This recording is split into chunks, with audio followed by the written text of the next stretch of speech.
1947년 3.1절 기념행사에서 아이가 기마경찰이 타고 있던 말에 치이는 사건이 발생한다. 기마경찰은 치인 아이를 무시하고 지나갔고 이를 본 사람들은 경찰에게 돌을 던지며 쫓아갔다. 경찰은 폭동으로 오인해 총을 발포했고 이 사건으로 주민 6명이 사망, 8명이 중경상을 입는 3.1절 발포 사건이 발생했다고 기록되어 있다. 당시 사회는 북은 소련, 남한은 미국이 통치하는 미소 군정기였다. 미국에서는 제주도에 친일 경찰을 재배치해 제주도민은 경찰에 대한 인식이 좋지 않은 상태였다. 그런 와중에 경찰 측에서는 치안을 위한 정당방위였다는 성명문을 냈다. 이에 분노한 제주도 내 학교, 관공서 등 직장인의 95%가 민간합동 총파업을 일으켰다.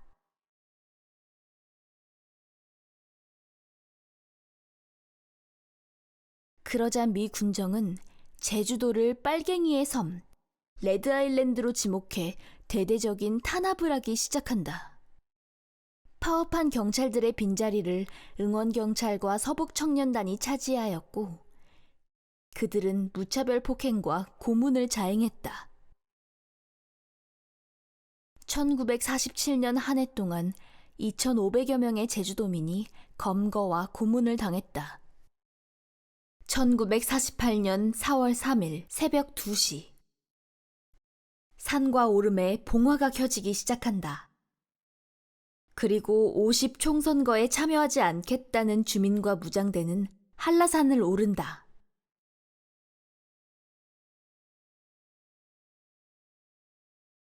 이후 미 군정과 무장대와의 평화협상이 성사된다. 김익렬 연대장하고 김달삼이 합의한 조건은 다음과 같습니다. 72시간 내에 지금으로부터 서로 간의 공격 행위를 멈춘다는 거죠. 72시간 이후부터 5일 동안 총성이나 적대 행위가 없게 된다면 평화협상이 안심할 수 있겠구나라고 생각하고 그때부터 지금 산에 있는 사람들의 귀순 절차에 논의하도록 하자. 그리고 당시 가장 가해가 심했던, 폭력적으로 가해를 했던 경찰은 여기에 가까이 올 수 없고 군인들이 몸소 그 당시 무장대의 안전을 보장하겠다라고 약속이 된 사항이었습니다. 하지만 평화협상을 깨뜨린 오라리 방화 사건이 발생한다. 서북 청년단들이 저질렀음에도 미 군정과 경찰들은 이 사건을 묵살하고 하산한 피난민들을 총살, 형무소로 연행하였다. 나중에 진상보고 과정에서 밝혀진 바에 의하면 당시 토벌대 쪽에서 무장대로 사람들을 이제 변장시켜서 그런 행위를 하였다라고 증언이 확보되어 있습니다. 8월 15일 대한민국이 수립된 뒤 정부는 제주도 사태를 진압하기 위해 군 병력을 증파하여 초토화 작전을 펼치고 제주 전역을 휩쓸게 된다. 해안에서 5km 이상 들어간 중산간지대를 통행하는 자는 폭도대로 간주해 총살하겠다는 포고문이 발표됐다. 이때부터 군경토벌대는 중산간 마을에 불을 지르고 주민들을 집단으로 살생하기 시작한다. 그 후 11월 17일 제주도에 계엄령이 선포된다.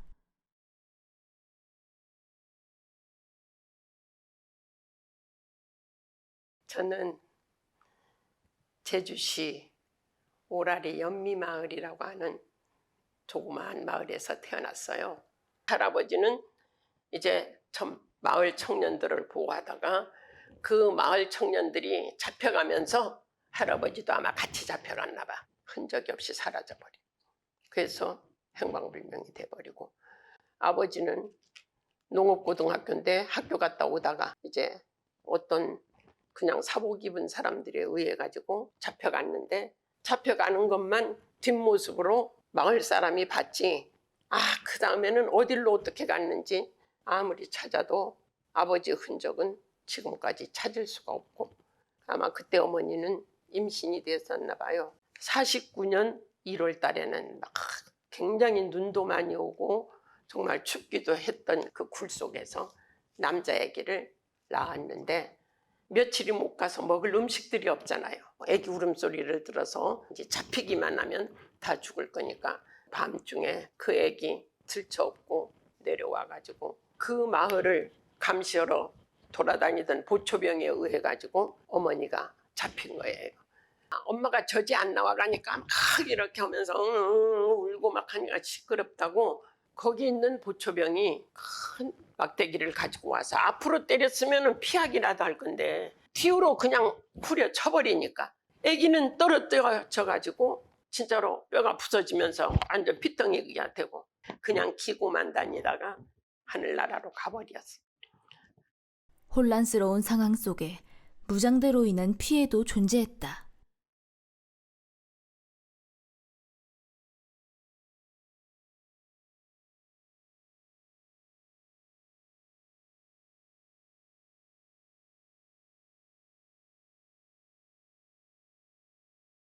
무장대와 토벌대 간의 무력 충돌과 토벌대의 진압 과정에서 3만여 명의 주민들이 무참히 희생되어 갔다.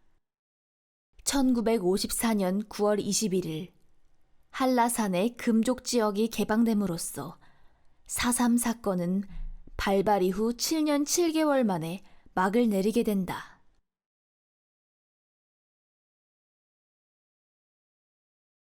그리고 37년 뒤 1991년 12월 제주 4.3 탐사가들은 무장대와 토벌대를 피해 피신해 있던 주민들의 흔적을 발견한다.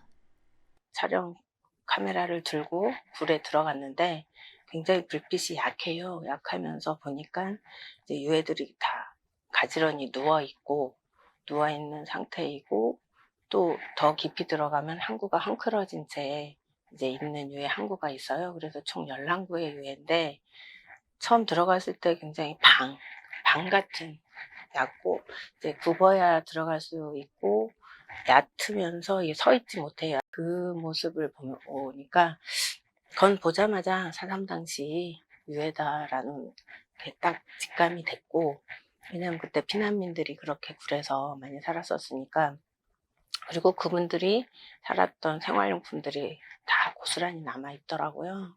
일렬로 가지런히 누워있는 유해들. 어떻게 된 일일까? 더 놀라운 게 그거였어요.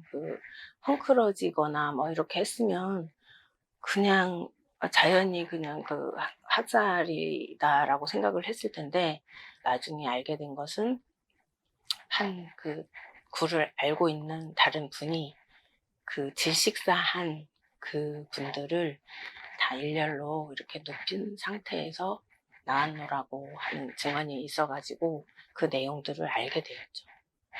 당시 제주의 풍습으로는 유해를 화장하는 일은 큰 결례였다.